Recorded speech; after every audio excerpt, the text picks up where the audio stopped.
শাস্ত্র অনুযায়ী পাপ ও পুণ্যের পার্থক্য কি? যে পুণ্য করেছে সে স্বর্গসুখ ভোগ করবে, অতএব ভালো করেছে। যে পুণ্য করেছিল সে এখন স্বর্গসুখ লাভ করছে, অতএব ভালো করেছিল। যে পাপ করেছিল সে নরক যন্ত্রণা ভোগ করছে, সুতরাং শাস্তির পর তার পাপ ফল নষ্ট হয়ে যাচ্ছে, অতএব ভালোই হচ্ছে। যে ক্রমশ পাপ কর্ম করেই চলেছে সে অবশ্যই নরকগামী হবে এবং দণ্ড ভোগ করবে। এটিও নীতিগত বিচারে ভালোই, শাস্ত্রে আছে।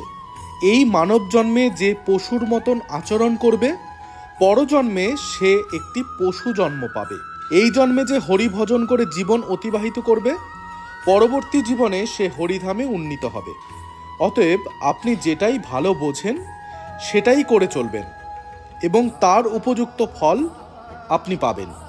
এই নিয়মটি নিশ্চয়ই ভালো।